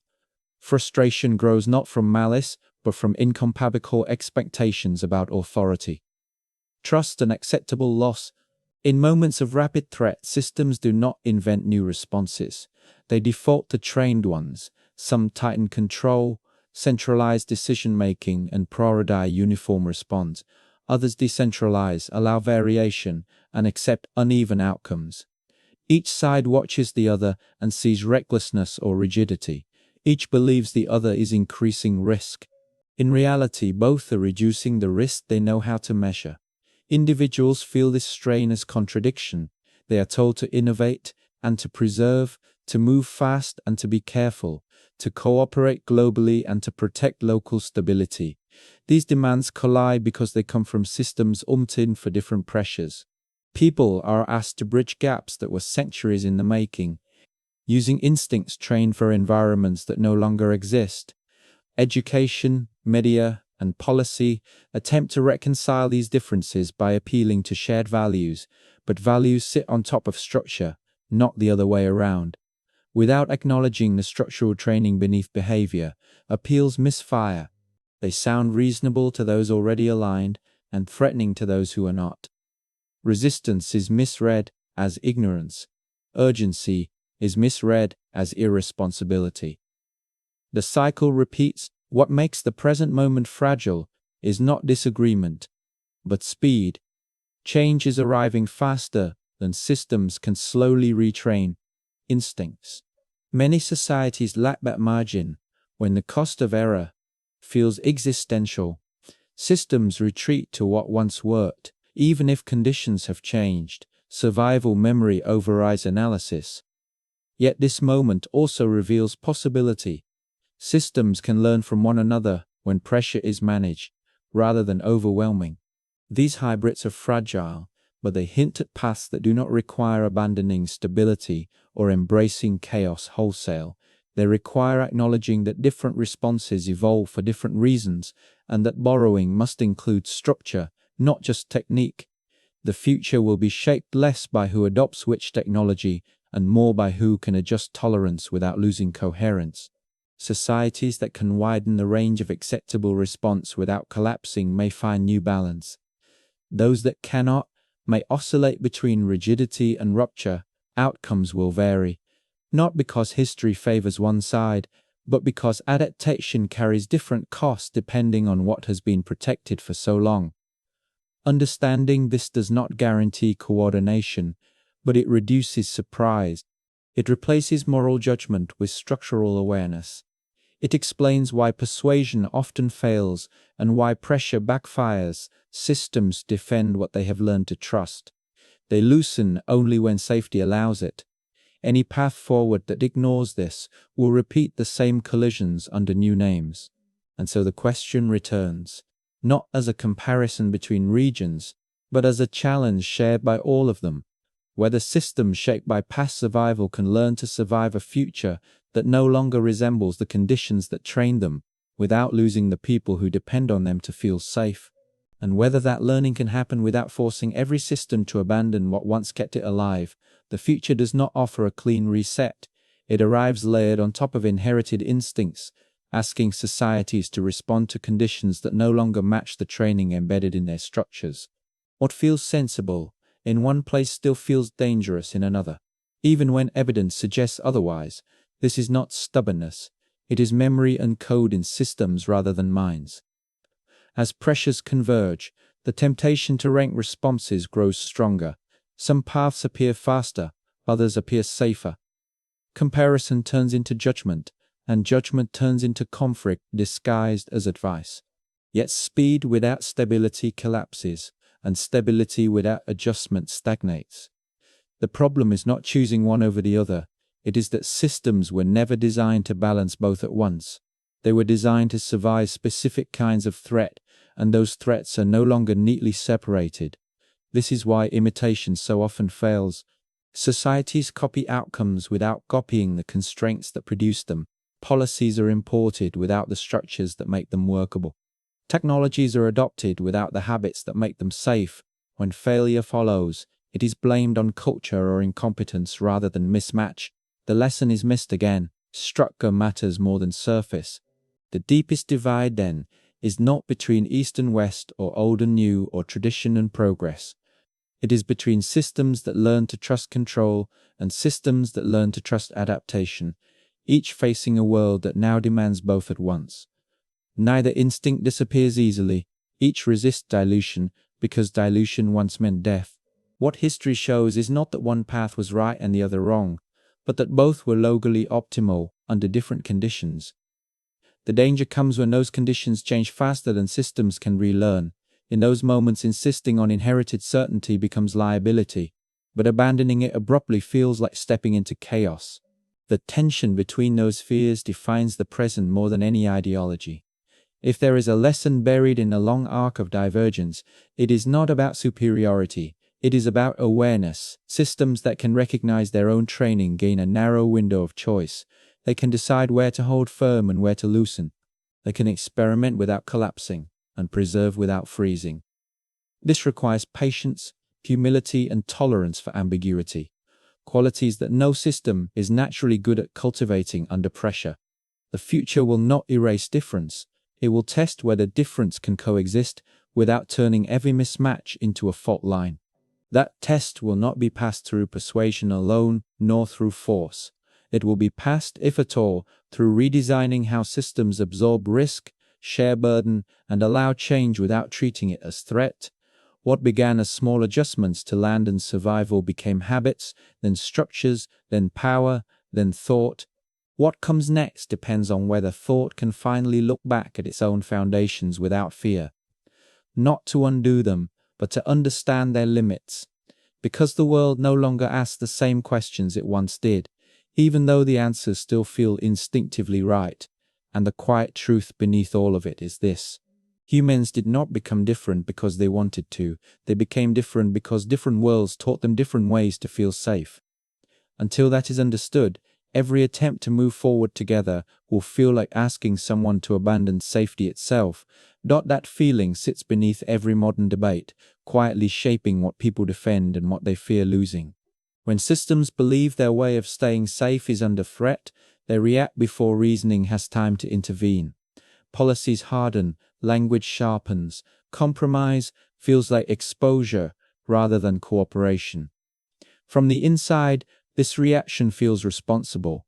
From the outside, it looks inflexible.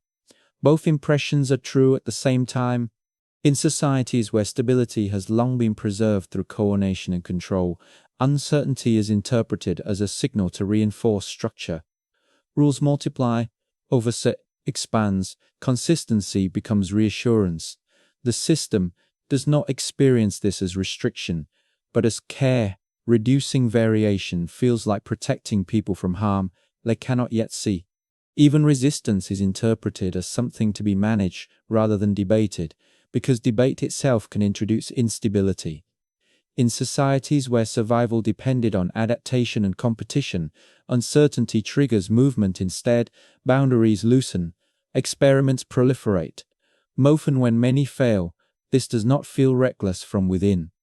It feels honest.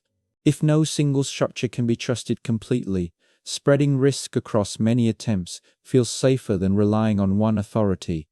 Loss is accepted as part of progress because stagnation feels more dangerous than error. These instincts clash most sharply when systems are forced to act together. Shared threats demand shared response, but shared response requires agreement on what kind of risk is acceptable. When one side tightens and the other accelerates, each sees the other increasing danger. Coordination breaks not because goals differ, but because safety is defined differently. One side measures safety by predictability, the other by adaptability. Attempts to bridge this gap often fail because they target behavior rather than instinct. Calls for cooperation assume shared tolerance for loss. Appeals to innovation assume shared tolerance for instability. Without addressing what each system has been trained to fear, solutions feel imposed rather than supportive. This is why moments that appear purely political or ideological often feel so emotional. They are not arguments about policy alone, they are arguments about what kind of world feels survivable. When people defend structure or push for disruption, they are often defending the conditions under which their system has learned to keep them safe.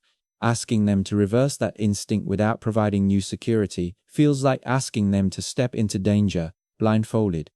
Over time, this tension shapes not only institutions, but individuals. People raised inside different systems carry different thresholds for uncertainty. Some feel uneasy when rules loosen, others feel constrained when they tighten. These reactions are not signs of ignorance or bad faith. They are learned responses reinforced across generations. They surfaced automatically under stress. Recognizing this does not resolve conflict, but it changes how conflict is understood. It shifts the question from who is obstructing progress to what kind of safety is being protected. It reveals why persuasion alone rarely works and why pressure often backfires. Systems do not abandon what they trust unless something else earns that trust first.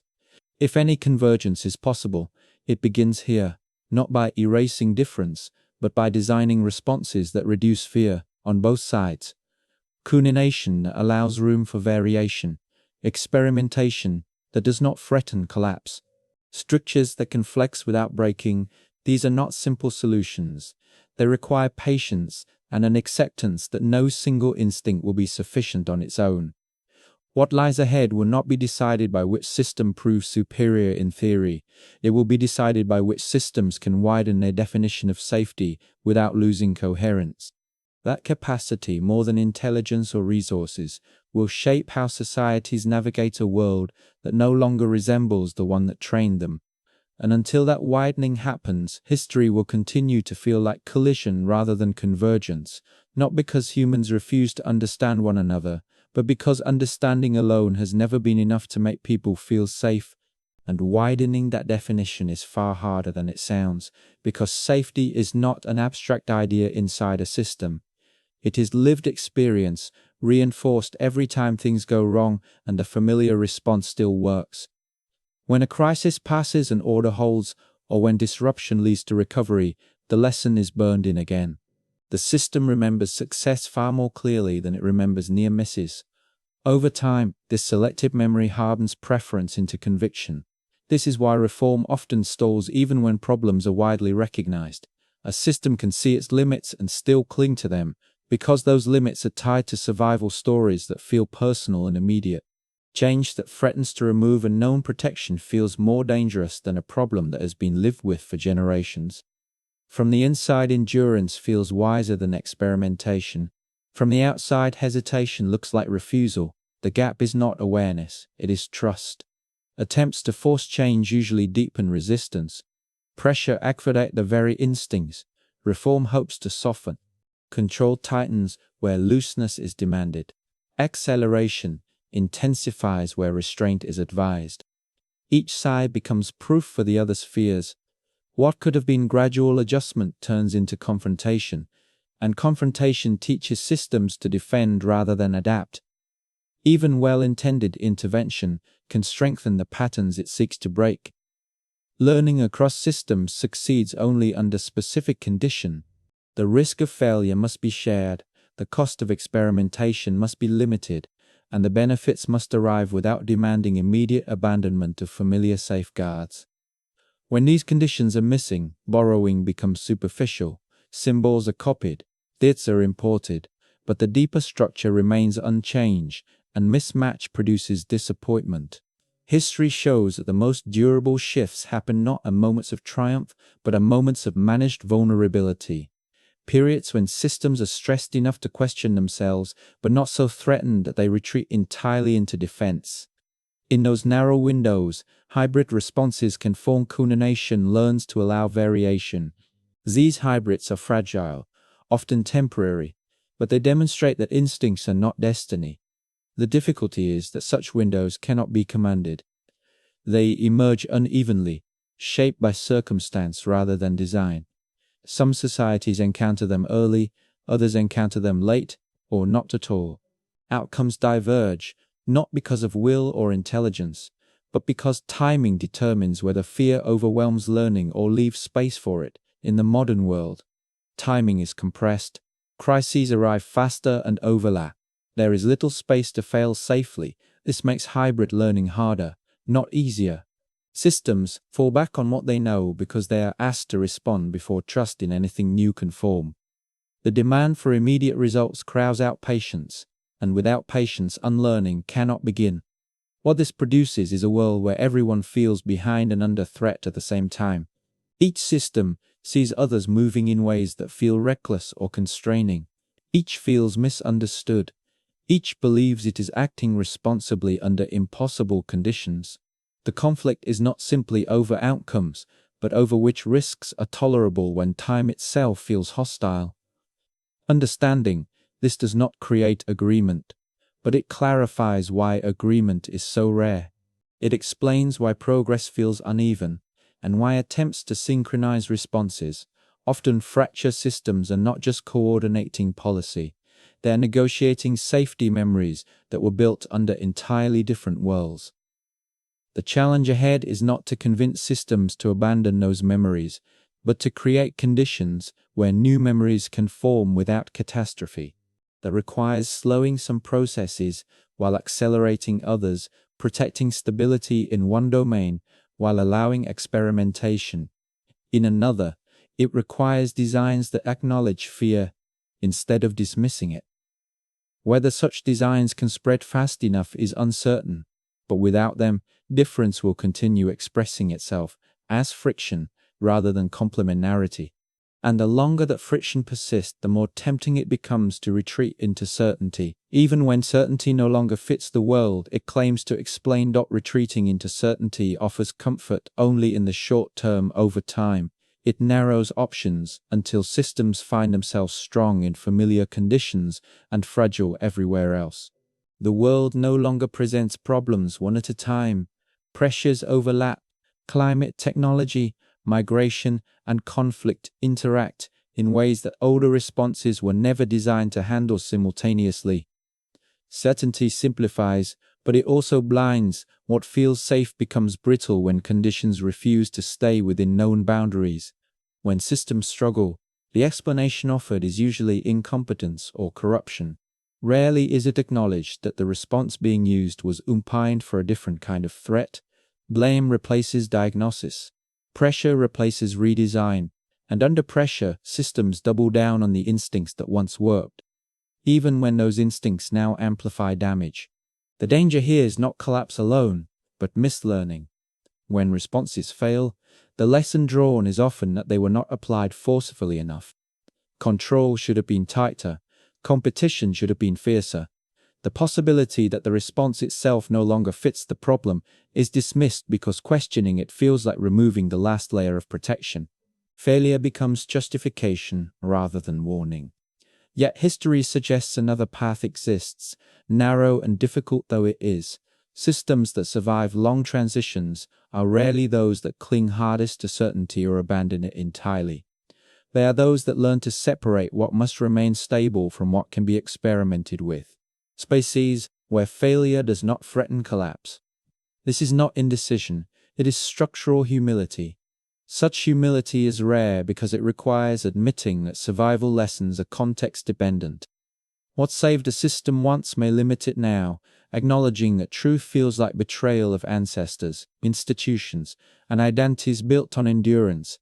But endurance without adaptation eventually turns into inertia, and inertia, under accelerating pressure, becomes vulnerability. The hardest shift is not technical, it is emotional. Systems must learn to tolerate the feeling of uncertainty without immediately neutralizing it. They must allow unfamiliar responses to exist long enough to be tested rather than dismissed. This requires trust. The stability softens. That trust cannot be demanded. It has to be earned through design. Design in this sense means building buffers that absorb failure without spreading fear. It means distributing risk so that no single experiment threatens the whole. It means slowing feedback loops so that mistakes teach rather than terrify. These are not abstract ideals. They are practical conditions under which new survival memories can form. If such memories take hold, difference stops being threat and becomes information. Systems begin learning from one another without needing to become one another. Cunination borrows adaptability. Adaptation borrows contributir. They are condicurized. They regain usefulness. This is not convergence into sameness. It is alignment without erasure.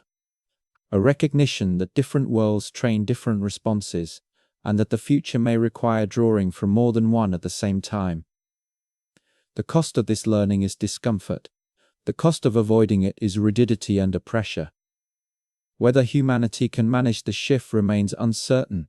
The conditions that allow it are fragile and unevenly distributed, but the alternative is clearer. Without new ways to absorb risk, systems will continue colliding, each defending its certainty, each interpreting friction as proof of the other's failure. The long story that began with humans walking into different lands now returns to a shared problem.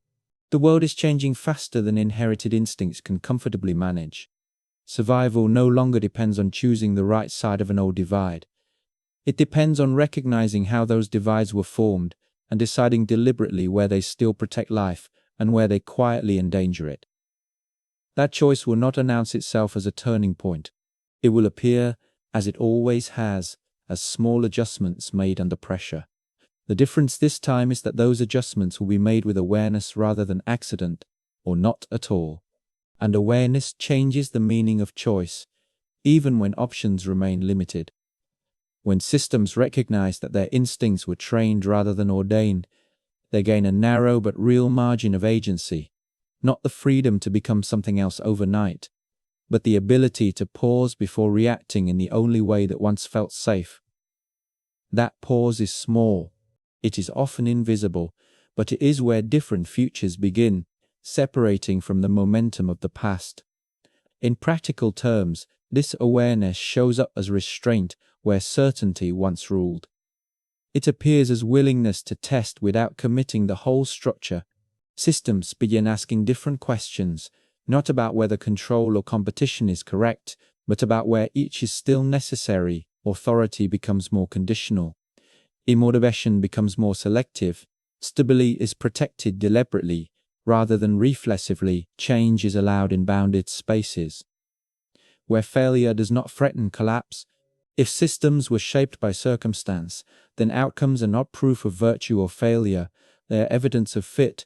That realization weakens moral certainty, and moral certainty has long been a source of cohesion. Letting it go can feel like dissolving shared identity, yet clinging to it forces societies to defend structures, even when those structures produce harm under new conditions. At the individual level, this awareness reframes difference. People begin noticing that what feels obvious to them is not universal. Disagreement stops being interpreted immediately as ignorance or malice. It becomes signal. Why does this response feel safe here and threatening there? Or pressure trained that instinct? These questions slow judgment. Slower judgment reduces escalation.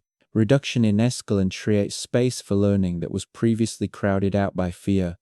None of this eliminates conflict. Systems will still compete, interests will still clash, power will still matter, but conflict informed by structural awareness behaves differently. It is less surprised by resistance, less tempted by simplification, less likely to mistake compliance for understanding or opposition for irrationality.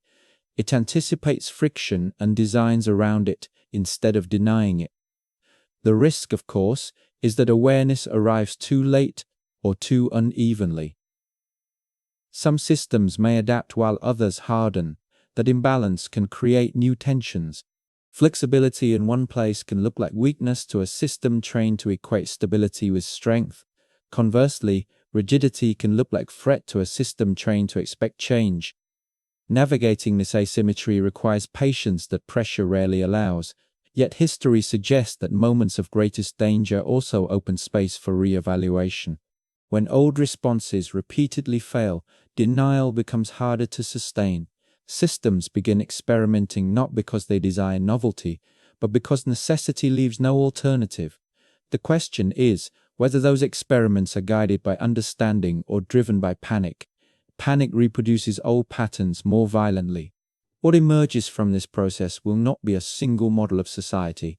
It will be a range of arrangements that manage uncertainty in different ways, borrowing selectively from each other without pretending to erase difference. The goal is not uniformity, it is compatibility, systems that can interact without constant friction, differences that inform rather than destabilize. The long arc of divergence does not end with resolution. It ends with responsibility. Responsibility to recognize how deeply past survival shaped present behavior. Responsibility to design futures that do not mistake inherited instinct for eternal truth. Responsibility to protect what still works while releasing what no longer does. The story that began with humans moving into different lands now asks a different question. Not why we became different, but whether we can remain different without turning that difference into permanent collision. The answer will not come from history alone. It will come from whether awareness can translate into structure before pressure forces the choice for us. Translating that awareness into structure is the hardest step because structure is where instinct hides most effectively. Ideas can change quickly, language can shift, but routine, incentives, and authority move slowly, especially when they are tied to survival memory. Systems may agree in principle that adaptation is necessary, yet still behave as if the old threats are about to return. The gap between understanding and action is where most attempts at change stall. What works in this gap is not persuasion, but redesigned small changes that alter incentives without demanding belief. Adjustments that make safer behavior easier and risky behavior less necessary. When systems change how decisions are rewarded, people adapt without needing to be convinced. Over time, new habits form. Those habits, if they reduce fear rather than increase it, can begin retraining instinct itself. This is why surface reforms so often disappoint. Technologies arrive, but are used to reinforce existing control or competition. Education promotes openness, but institutions reward conformity or rivalry as before. The visible layer shifts while the underlying structure remains intact. When results fail to match expectation, trust erodes and skepticism grows toward the idea. It appears as redistribution of risk so that failure does not cascade, as decoupling of innovation from survival, so that experimentation does not threaten stability, as layering authority so that no single response dominates under every condition. These designs do not feel revolutionary, they feel cautious, but caution, when deliberate, is different from fear. It creates room for learning instead of shutting it down. Examples of this already exist, though they are rarely recognized as such. Systems that allow local experimentation within national frameworks, markets that operate inside regulatory boundaries, institutions that separate long-term planning from short-term reaction. These arrangements are imperfect, but they show that hybrid instincts can coexist when structure supports them. The success of such systems depends less on ideology than on whether they reduce perceived threat on both sides. The danger is that pressure often pushes in the opposite direction. Prizes concentrate authority, urgency rewards, speed over reflection. Short-term survival eclipses long-term adjustment. In these moments, systems revert to their deepest training, control tightens, competition intensifies. The window for redesign narrows. What might have been gradual adaptation becomes abrupt rupture, yet even rupture can create opportunity if it is followed by restraint. After shock, systems sometimes loosen not because they want to, but because rigidity has been exhausted. In those moments, memory is briefly interrupted. Old certainties lose some of their grip. If redesign follows quickly, new habits can take root before fear reasserts itself. Timing matters. Awareness without timing fades. Timing without awareness panics. Some regions will redesign deliberately. Others will oscillate between extremes. Some will cling to certainty until it fails catastrophically.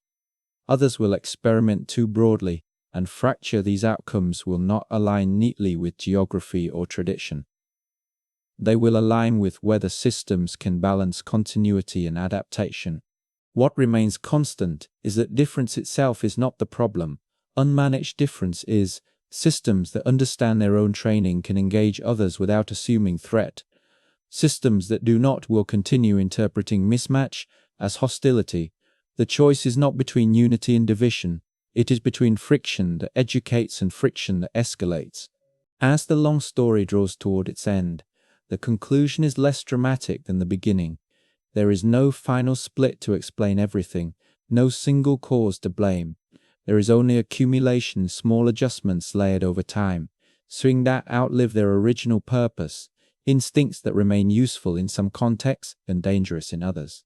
The question now is whether humanity can do what it has rarely done before: adjust deliberately rather than reactively, learn from difference rather than defend against it. Design systems that can hold multiple instincts at once without collapsing into fear. The answer will not appear as a declaration. It will show up as quiet shifts in how risk is shared, how authority is constrained, how experimentation is protected. If those shifts spread, difference may stop feeling like destiny and start feeling like resource. And if they do not, history will continue along familiar paths, not because they are inevitable, but because no one built an alternative sturdy enough to be trusted when pressure returned. And that is where the story rests, not with an answer that divides the world cleanly, but with an understanding that softens the edges of the divide itself. Humans did not branch into different paths because some thought better, planned better, or deserved more. They drifted because the world asked different things of them, and over long stretches of time, those requests trained different instincts about safety, order, and change. What looks today like contrast in values, systems, or outcomes is the surface expression of much older adaptations. Ways of organizing life that once reduced danger became habits. Habits hardened into structure. Structure shaped power, power trained thought, and thought repeated across generations, came to feel like nature itself. None of this required intention, none of it required belief. It unfolded quietly while people focused on surviving. The next season, this is why simple explanation, fail, intelligence, culture, destiny. These are names applied after the fact. The deeper cause lies in how different environments rewarded different responses, and how those responses, once stabilized, protected themselves from change.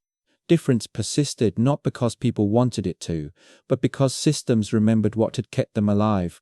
Understanding this does not erase conflict, but it reframes it. It shifts the question from who is right to what each system has learned to fear. It explains why persuasion alone rarely works, and why force only hardens resistance. It reveals that beneath disagreement lies something more fragile than belief. Safety. The future will not return humanity to a single path, that moment passed long ago. What remains possible is something quieter and harder. Learning to recognize which instincts still protect life and which now limit it. Learning to loosen some structures without collapsing others. Learning to let difference exist without turning it into threat. The world no longer resembles the conditions that shape these systems, but the systems still respond as if it does. Whether that response leads to repeated collision or gradual alignment depends on awareness turning into design before pressure makes the choice for us. History does not demand sameness. It demands understanding of how we became what we are. And in the end, the difference between Europe and Asia, between any two parts of the world, is not a story of separation by nature or ability. It is a record of how the same humans learn different ways to feel safe in different worlds, and then carry those lessons forward long after the world had changed. That is not destiny. It is memory.